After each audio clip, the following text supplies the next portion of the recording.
Alors, nous sommes au 3e dimanche du Carême, au mois de mars, et nous avons cette semaine un texte qui est interpellant, qui est dérangeant. C'est la purification, on dit souvent la purification du temple. Dans d'autres textes, en d'autres occasions, on dit « Jésus chasse les marchands du temple ». Alors, qu'est-ce qu'on peut dire sur ce texte-là, d'autant plus qu'il est avec deux textes qui ont beaucoup de force, beaucoup de beauté. Le premier, c'est le récit du don de la loi, du don des 10 commandements qu'on retrouve donc à deux endroits dans l'Ancien Testament. Nous avons un des deux textes. Et on a aussi un petit texte intriguant, un petit peu, d'une épître de Paul, où il est dit sagesse pour Dieu, folie pour les païens. Puis Paul joue un peu avec, je dirais, il joue avec des grandes idées de son époque pour essayer de parler de la nouveauté du Christ et dans le judaïsme et dans le monde païen. Alors, comment est-ce qu'on peut travailler avec tout ça? Le premier élément que je veux apporter, c'est tout simplement le fait que un de mes, je dirais, de mes bons confrères me disait, à un moment donné, nous parlions de la sagesse, puis vous savez, de la vertu de sagesse. Et à un moment donné, il a fait une intervention que j'ai trouvée extraordinaire, elle a été déterminante. Il m'a dit, vous savez, la sagesse évangélique, ce n'est pas nécessairement la sagesse du monde. C'est dans le monde, il peut y avoir cette idée que la sagesse, c'est la modération, par exemple. C'est d'être capable de voir le pour et le contre, d'être capable d'être tempéré, d'être toujours au milieu, de jamais prendre parti. Et je pense souvent, dans le langage populaire, la sagesse a un petit peu cette connotation d'être capable d'être objectif, de savoir mesurer le pour et le contre, et dans certains cas, de ne pas prendre parti. Mais il disait, il y a une certaine sagesse du monde qui est en fait une prudence exagérée, qui est en fait une incapacité d'agir selon l'Évangile. Et il nous invitait à réfléchir sur qu'est-ce que c'est que la sagesse évangélique ou la sagesse biblique, en disant c'est pas la même chose que la sagesse du monde. Parce qu'il disait la sagesse évangélique parfois peut être très audacieuse, elle peut être très bousculante parce qu'elle est selon le cœur de Dieu. Et quelle est-elle cette sagesse évangélique, cette sagesse biblique? C'est bien sûr ce qui nous permet d'être accordés à la volonté de Dieu, ce qui nous permet d'être ajustés au désir de Dieu, qui nous permet de déployer l'être humain dans sa pleine mesure. Mais attention, non pas seulement dans sa dimension plus superficielle. C'est que dans la sagesse divine, dans la sagesse biblique et dans la sagesse évangélique, on prend en compte ce qu'est l'être humain dans ce qu'il y a de plus profond, son identité spirituelle, le fait qu'il est destiné à Dieu, qu'il est fait pour le royaume, qu'il est fait pour l'amour vrai, avec les autres et avec Dieu. Ce qui fait que parfois, de se consacrer véritablement à la sagesse divine va nous donner des allures de fous aux yeux du monde, va nous donner des allures d'originaux. Comment peut-on tenir, par exemple, dans un monde très marqué par la mentalité très économique, très capitaliste, qui élève comme le plus beau signe de réussite l'accumulation de biens et de richesses? Comment peut-on prétendre, comme personne de foi, dire l'accumulation des biens et de la richesse, c'est pas la fin du monde, c'est pas quelque chose de si extraordinaire si dans le courant de cette accumulation-là, on n'en vient qu'à perdre son âme, qu'on n'en vient qu'à perdre ce qu'il y a de plus beau en nous. Est-ce que ça vaut vraiment ça? Peut-être que la personne riche va dire « Oui, ça vaut ça ». Mais je vous dirais que si on observe à très grande échelle, on va dire que dans le courant de l'accumulation, la personne y perd beaucoup plus qu'elle y gagne.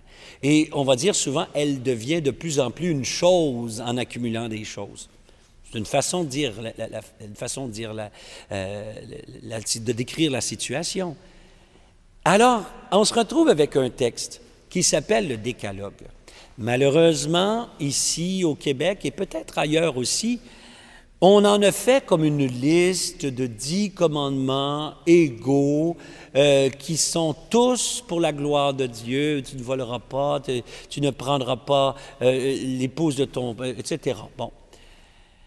L'affaire c'est qu'en réalité, il y a 10 commandements, mais ce ne sont pas 10 commandements égaux. Il y a des commandements fondamentaux et d'autres qui en sont comme les conséquences. Comme dans tout code de loi, y compris les codes de loi d'aujourd'hui, mais les codes de loi de l'Antiquité, c'est qu'il y a dans les premiers articles de foi le fond de l'histoire, le fond de l'alliance, le fond de l'engagement, et les autres en sont, on peut dire, la déclinaison ou des façons de la mettre en pratique. Ce qui est au cœur de l'histoire, c'est qu'il n'y a qu'un seul Dieu.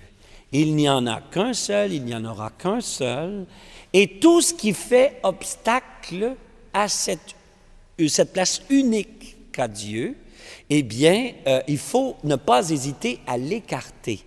Donc, c'est d'aimer le Seigneur son Dieu. Donc, il y a un commandement qui est vraiment positif.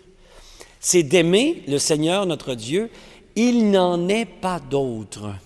Et donc, par conséquent, écarte ce qui peut t'empêcher d'aimer ce Seigneur-là et, inévitablement, d'aimer son prochain, parce que, comme on l'a vu, c'est un seul et unique commandement, l'amour de Dieu et l'amour du prochain, tel qu'on le voit d'ailleurs déjà dans le livre du Deutéronome, mais on le voit aussi dans les évangiles par Jésus.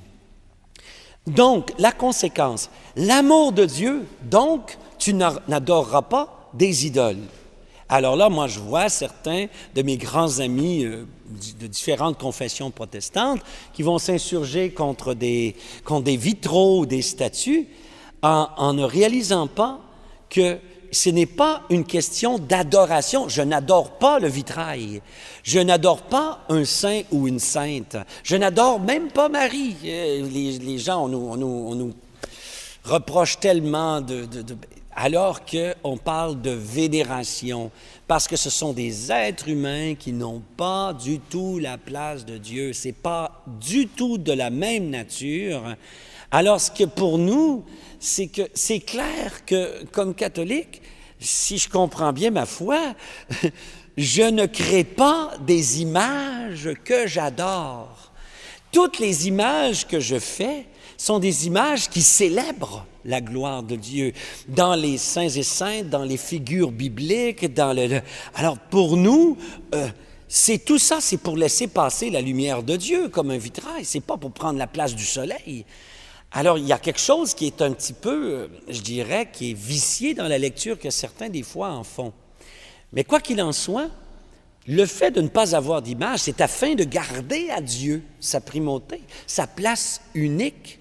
Mais ce qui est très intéressant, c'est que ce n'est pas seulement cultuel, l'amour de Dieu. Ce n'est pas, je vais faire mes prières, je vais faire mes jeûnes, et puis je vais donner l'aumône, puis j'aime Dieu, tu sais, généreusement. C'est pas ça, c'est que tout de suite après suit, ben oui, mais si Dieu est ton Dieu, si Dieu est au cœur de ta vie, tu ne briseras pas la vie des autres. C'est-à-dire que la façon de dire que Dieu est Dieu pour toi, c'est que tu ne voleras pas ton prochain, tu ne feras pas de tort à ton prochain. Tu sais. C'est la conséquence naturelle d'une véritable adoration, c'est que ton comportement vis-à-vis des autres ne leur fait jamais de mal. C'est le bien que tu fais. Et c'est la façon d'adorer Dieu. C'est ça qui est difficile pour des gens à comprendre. C'est pas j'adore Dieu dans la prière et j'exploite mon prochain, que c'est simplement un comportement de justice. C'est pas ça. C'est ma façon d'adorer Dieu, c'est de me comporter ainsi vis-à-vis des autres. Alors, comment quelqu'un, quelque part, peut penser que le temple de Jérusalem peut être l'occasion d'exploiter les autres? Comment quelqu'un peut saisir ça comme ça, dire, bon, ben là, je vais en profiter, le monde, ils viennent pour aimer Dieu, ils viennent pour l'adorer, ils viennent pour le célébrer, ils viennent pour offrir leur nouveau-né, ils viennent pour... Tout ça, les gens, ils viennent dans leur ferveur, là, profitons-en, exploitons-les. Et ce qui est encore plus scandalisant pour Jésus, c'est de constater que ce sont les grands prêtres eux-mêmes qui souvent sont à l'origine du commerce. Non seulement qu'ils l'autorisent, attention, mais tout le commerce qui entoure, ils ont la main dans la pâte, comme on dit, jusqu'au coude. Et là, Jésus est mal à l'aise. Il est vraiment mal à l'aise. Là. Puis, bon, il ose même dire une caverne de bandits. C'est des paroles qui sont lourdes, c'est des paroles qui sont dures, mais c'est peut-être aussi pour révéler à la manière des prophètes jusqu'où c'était rendu. Hein? Et c'est ça parfois que nous avons de la difficulté. J'aime souvent dire que de Jésus, on aime bien les belles paroles très doucereuses. Mais quand Jésus nous révèle à nous-mêmes un côté qu'on ne veut pas voir, là, c'est des paroles de Jésus qu'on aime moins entendre. Alors, ce qui veut dire que je nous invite cette semaine à l'entendre pour cette parole-là, non pas comme un jugement, mais comme une interpellation très forte de la part de Jésus, à ne jamais rien mettre entre nous et Dieu, l'unique, le Père, bienveillant, plein d'amour et de tendresse. Et que ce n'est pas seulement l'intention qui suffit, que notre comportement dévoile le Dieu que nous adorons, que notre être tout entier, dans son rayonnement, ça dit quel est le Dieu qu'on adore. Et quand on exploite son prochain, quand on vole le gouvernement, quand on ne se préoccupe pas des conditions de travail des gens, dans un sens, on est en train de dire que Dieu, on ne l'adore pas vraiment. Dieu n'est pas le centre de notre vie, n'est pas le centre de notre existence. Et à ce moment-là, on agit selon, je dirais, la sagesse du monde. Et bien sûr que la sagesse du monde, elle ne comprendra pas un homme qui, par exemple, dans un garage ou dans un concessionnaire automobile, va lui dire « Ah ben non, tu n'as pas besoin de tout changer ton auto, là. Si tu répares juste telle pièce, ton auto va être très bonne encore pour 3-4 ans. » Ce qui est la sagesse du monde, c'est de lui dire « Ah, la pièce que tu as là, non, ça va être compliqué, etc. Tu serais bien mieux de changer. » Oui, mais la sagesse du monde, ce n'est pas nécessairement le sens du service de l'autre dans la vérité puis dans le souci réel de l'autre. Alors, c'est sûr que ça paraît folie.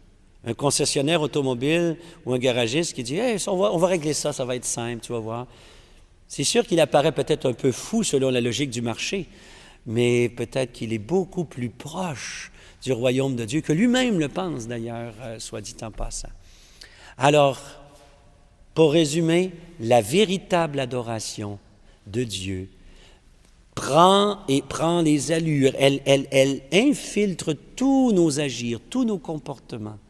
Et cette véritable adoration de Dieu, eh bien, peut paraître folie aux yeux du monde. Elle peut paraître incompréhensible.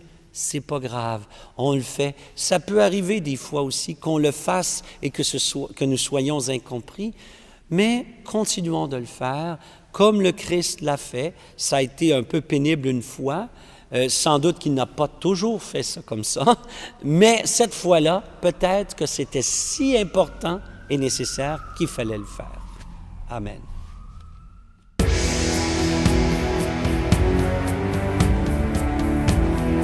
Comme la Pâque des Juifs approchait, Jésus monta à Jérusalem.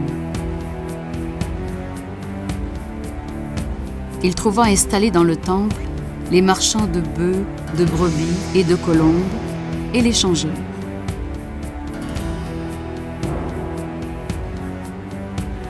Il fit un fouet avec des cordes et les chassa tous du temple, ainsi que leurs brebis et leurs bœufs.